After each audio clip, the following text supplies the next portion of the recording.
Evan and Tiki on the fan for the next 4.5 hours. We got a lot to talk about. Apparently, I'm being mocked for the way I wore my bucket hat last night at Citi Field. We'll get to that later. The Yankees have a very interesting and big decision they need to make. We'll get to that as well. But a couple days ago, right here on Evan and Tiki, after the Mets suffered a brutal loss to the Atlanta Braves, we did the beach comparison, the ocean comparison. Like, they'll put out those flags to say the ocean's really bad, don't go in. Or, hey, don't worry, everything's fine. And I remember I raised a yellow caution flag on the Mets season. Wasn't overly concerned, but, hey, I'm starting to get concerned. Obviously, Positive Tommy, true to his name, said no concerns here, all good, no biggie. And Tiki brought the red flag in the air and said, I'm worried. Well, here's the beautiful thing about baseball and the beautiful thing about Sports Talk Radio. It has been 48 hours since you raised the red panic flag.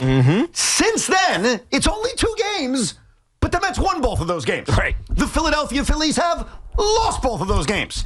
Now, in the process, the Mets lost Griffin Canning probably and unfortunately for the season last night with an Achilles injury. But I ask you, Teak, over the last 2 days and jumping back into first place, are you willing to bring down the red panic flag, or is there still panic in the air despite what's happened over the last 48 hours? Well, the problem is, I think Pete Alonso was hyper motivated because he sat with us yesterday, and we can't go out to the Cadillac Club every day, every home game, and bring the good juju. What are we now, 3-0 when we broadcast, or at least for the Mets, because that was a Subway Series, so we don't want to say we, because we're obviously talking about the Yankees last year where they lost all 4 of those, and especially the 2 that we were broadcasting from. But that's 3-0. Yes. For the Mets. That is correct. They win when we broadcast because we talk to Mindy, we get them inspired, we get them motivated, we get them focused on what's important. Pete Alonso, I mean, maybe he fell short of the 3 home runs he promised you, but 3 hits. I mean, isn't that the same thing?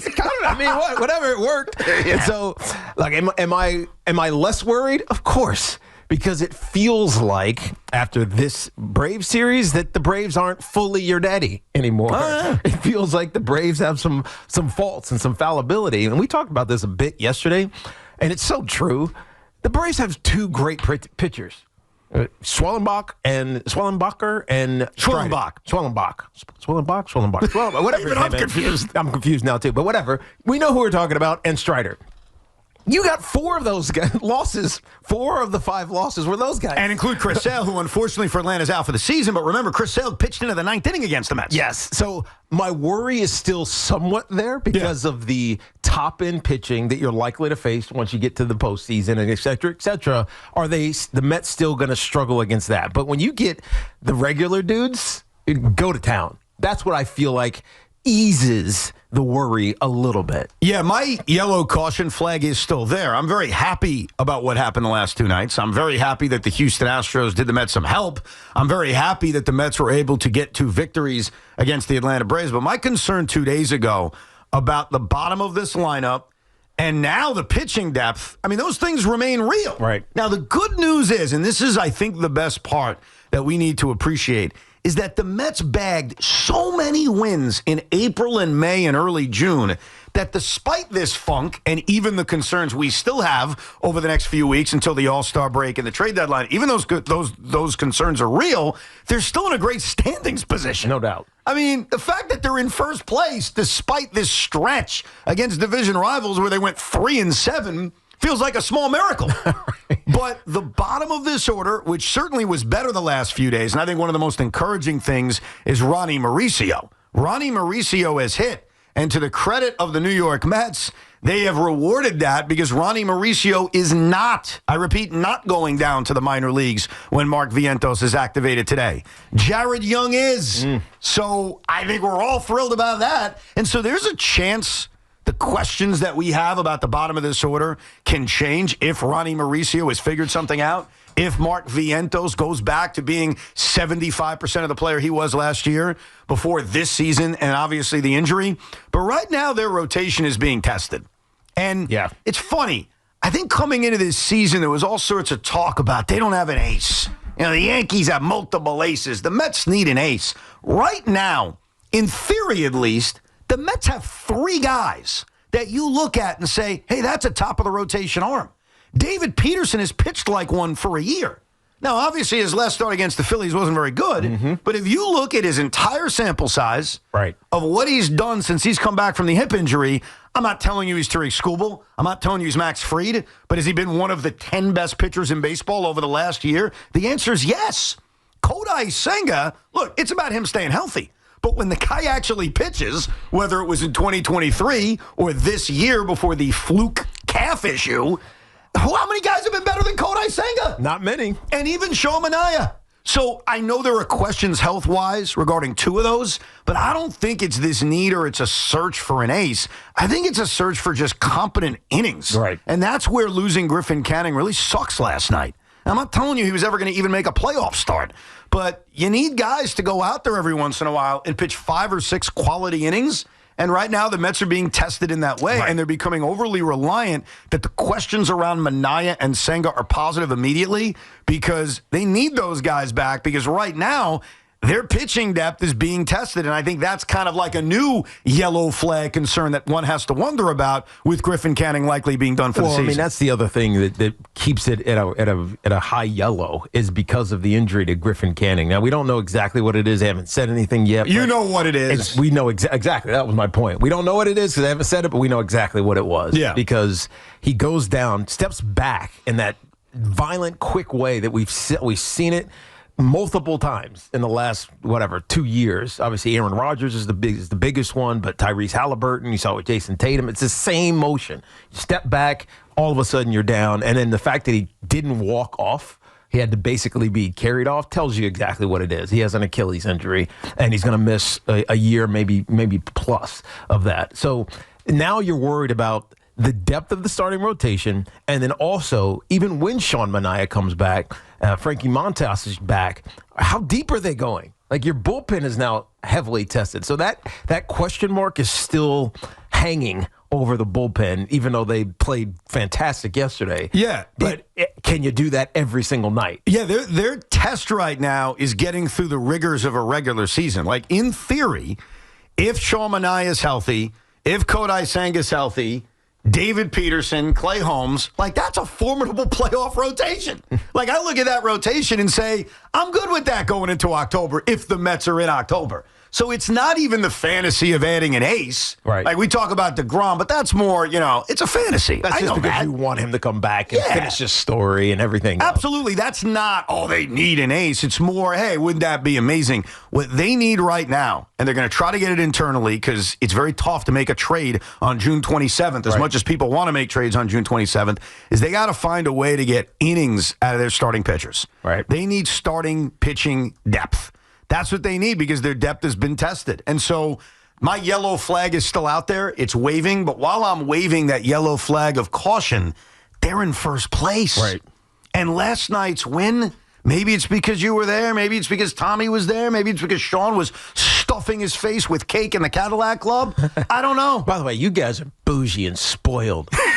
We don't climb steps. You guys took like the Tiki route. Find friends and mooch. By the way, happy birthday to our good friend Peg. Peg, thank you. Her wife, Dawn.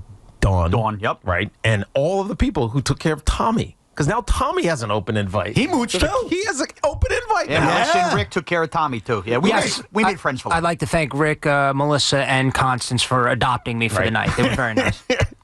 Maybe it's because they were mooching. I don't know. But that was a very important I think he victory. was motivating. Not mooching. He was motivating all those people in right field. Maybe me putting on a Met bucket hat has finally changed the season for the good. Maybe that's what it is. Now you're a Met fan. I became less of a Met hater last night, I must admit. Whether it's Sean wearing the bucket hat or Tommy mooching or you on the FDR in traffic, whatever the reason was, that was an important victory. It was. Because the mood of the Met fan today, because I'm going to make you a little prediction, and we'll get to your calls at 888-808-1019, because I'm curious if the Met fan who is panicking over the last 72 hours is now confident again, if they're now relaxed again, or if despite the last two victories, there's still some panic in the air because of the questions around the rotation and certainly the questions around the bottom of the order. But I'm going to make you a prediction. I bet most Met fans are relaxed now. Right. I bet most Met fans have taken down the red flags of caution because I think most Met fans' mood changed based on an important victory against the division rival last night. And sometimes it's how you get the victory. When Griffin Canning is laying there on the mound, I think the Met fan, whether at Citi Field, a sellout crowd, or watching the game on SNY, they have multiple thoughts. One thought is the human thought, which is, oh, my God, I feel bad for Griffin Canning. The guy's finally putting together a really good season. The pitching lab has made him a serviceable rotation member. And look what happened. This is a devastating injury. God knows when we're ever going to see him again.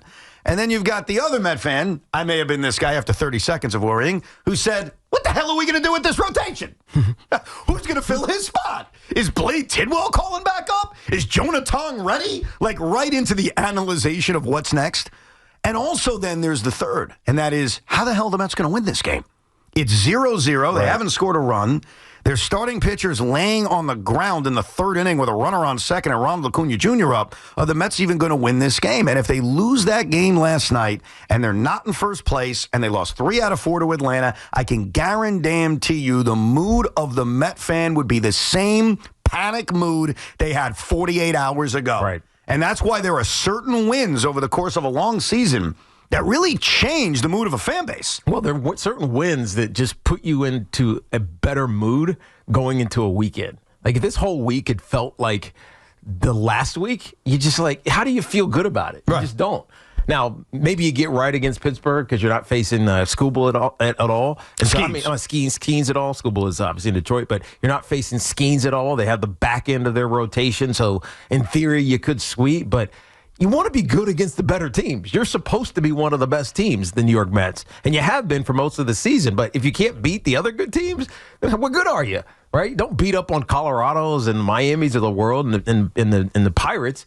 You got to beat the good teams. And so that's what yesterday, if nothing else, proved that you still have the ability to do. You also win 2 in a row against the Braves, even if you're 2-5 overall, and you get to say you're in first place. Yes. Like there is something kind of magical when you wake up in the morning, whether it's reading a newspaper, which very few people do, or it's just saying it to your friend, hey, my team's in first place. So I do think that winning last night was important on a lot of levels, and I think it's relaxed the temperature of the New York Met fan. I think the Met fan feels good. But the yellow caution flag still needs to be up because over the course of this stretch of time, there have been some evils on this team that have been exposed, which is, are they going to get production from 5 through 9 in the lineup? Which we saw some signs of yesterday, but can they get it consistently? Are they going to be able to get innings from their starting pitchers? Because if you don't, not only is it obviously more difficult to win a game when you're going to your bullpen in the 3rd or 4th or 5th inning even, but those bullpen arms that have been so reliable are going to become less reliable when you have to use them as often as the Mets have used them. So those concerns that existed 48 hours ago are still there. And the question that's facing the Mets going into this Pittsburgh series and then Milwaukee and then the Yankees and then the Orioles and the Royals is this. Can they survive until the All-Star break? Because as much as, and we'll do it a little bit today, and people will call in and they'll talk about trade for this guy, trade for that guy, we need this guy, we need that guy. That's not happening today. No. Like, it's just not. Trades are not made on June 28th, 29th, for the most part.